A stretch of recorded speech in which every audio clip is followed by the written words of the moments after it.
Hello everyone, welcome everyone and happy learning. In this video, we are going to see tunneling and encapsulation. This is regarding your wireless network unit 2. So tunneling and encapsulation unit 2, tunneling and encapsulation we are going to see in this video. So generally tunneling is used to forward IP datagram from one home address to a care of address. Care of address in the sense it is a temporary address used by mobile node while it is moving away from its home network. If suppose I am going to have a network, this is my home network, it is going to means my mobile is going to travel to some other network place.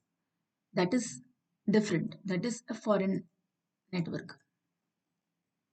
Yes.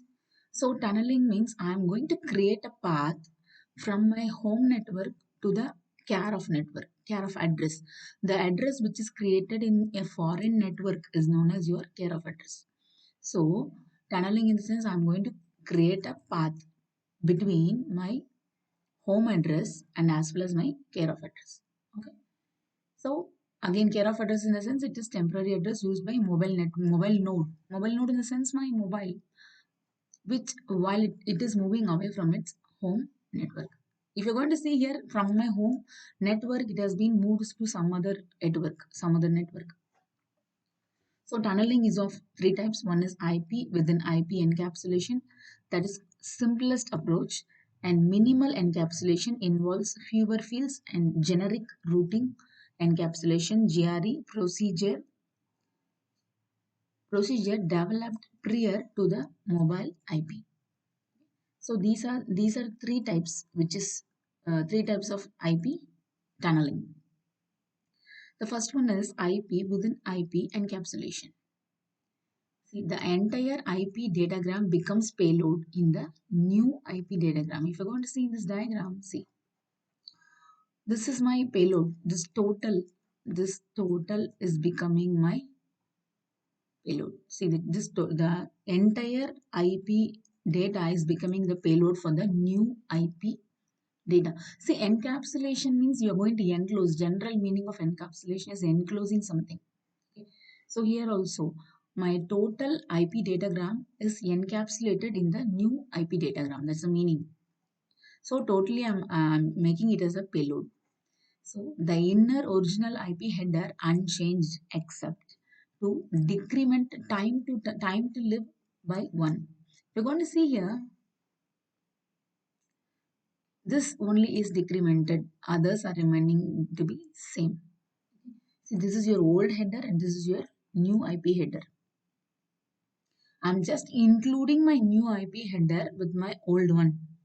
That is known as IP within IP encapsulation. Yes.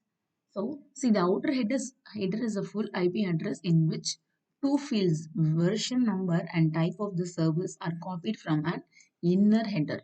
Means from the older version only we are going to copy the version number also and the type of service also. You're going to see the version number is also copied and the types of service also copied. See, the shade fields are copied from the inner IP address to the outer IP address. So from here it is copied.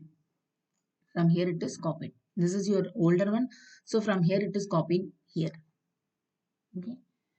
So the source address typically is the IP address of the home agent and the destination address is the COA from the intended destination. So my source address will be from the home from which is started.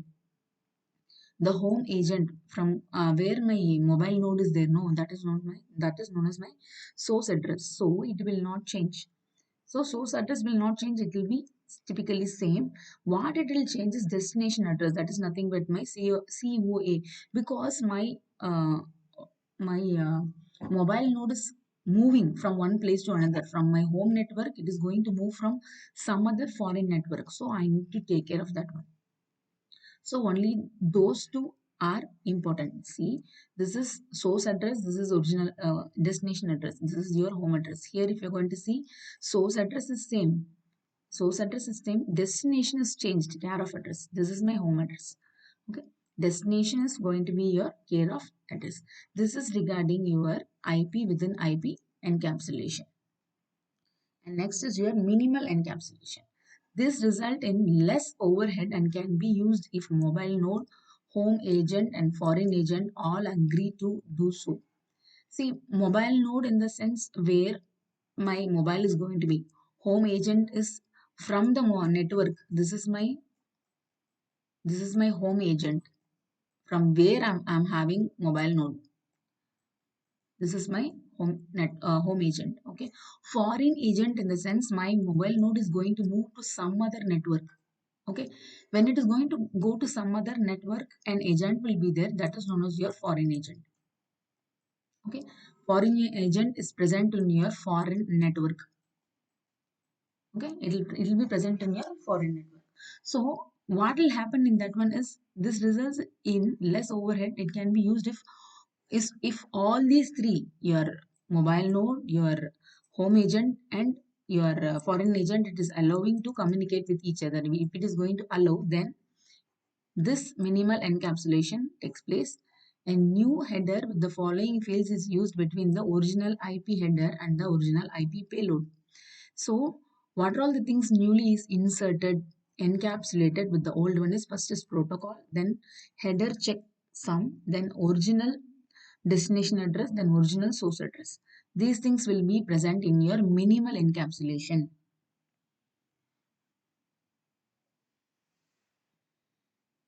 Okay. So the following fields in the original IP address are modified to form the new outer IP address. So what are all there? We told that protocol will be there, then header checksum will be there, then these things will be there.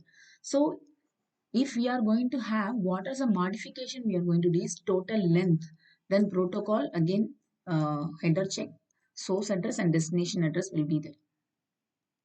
Source address and destination address will be there. So total length means it is going to tell what is the total length of the communication. Protocol, which protocol it is using. Header checksum means it is going to be a numerical number in which it will decide, it will tell the communication is without error. This is an checksum is for error detection. Checksum is for your error detection. If suppose in the header checksum 4 is going to be there, at the receiver also it should be 4. If it is going to be less than 4 or greater than 4, then you are having an error in the communication. So those things we have to take care. Again, source address will be there, destination address also will be there. I repeat, minimal encapsulation will be including your total length, protocol and checksum. This is also header checksum. This is also an important thing where it acts as a error detector.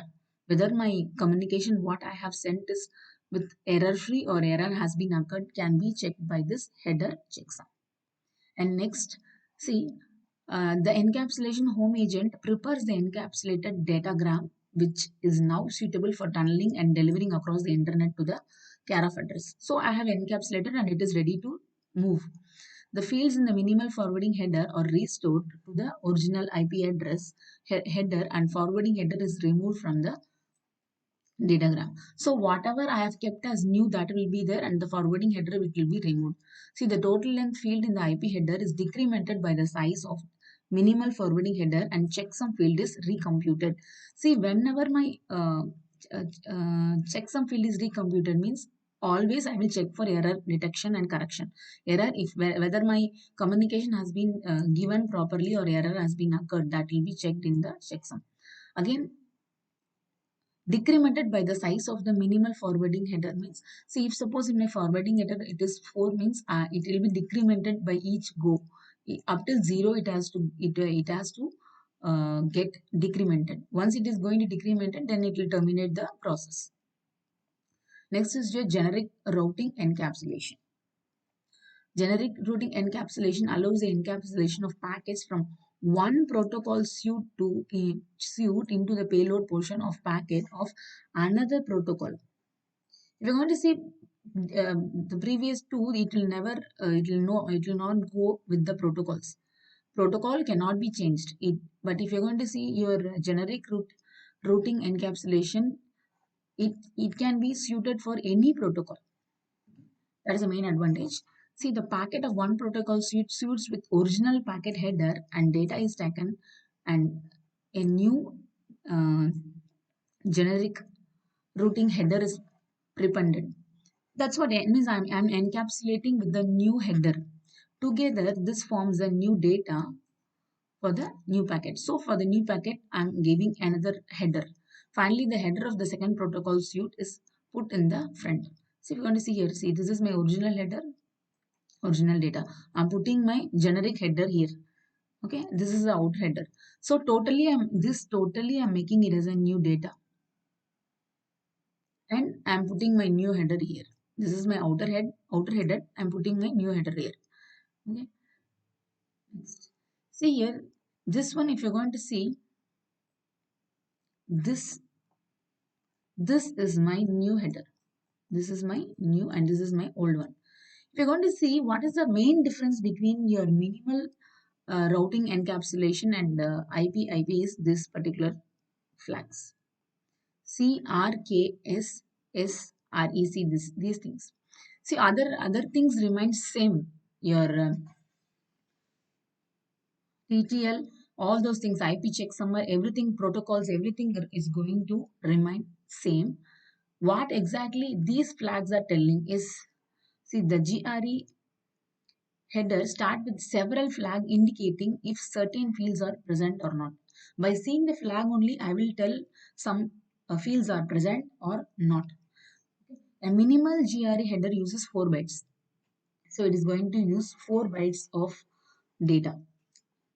It is going to use 4 bytes. GRE is flexible enough to include several mechanisms in its header. It will be using several mechanisms. That's what we are told here. These are mechanisms from which by seeing only we will understand what is happening in the communication, what is happening in the system. All those things we will be checking.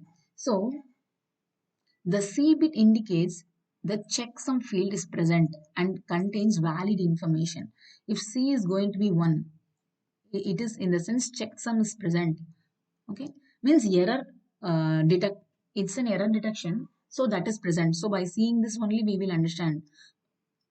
The next, if you're going to see, if C is set, the checksum field contains a valid IP check of the G header in the payload. Okay, next is your R. This bit indicates if the offset and routing fields are present. If you're going to have an R1 means, so routing, I'm making it clear, routing fields also present in my routing encapsulation.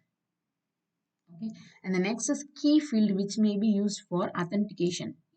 This is for authentication. This K field, K bit is for authentication. If it is going to be 1, then authentication is possible, as authentication is done in this particular encapsulation. Next, the sequence number is bit S.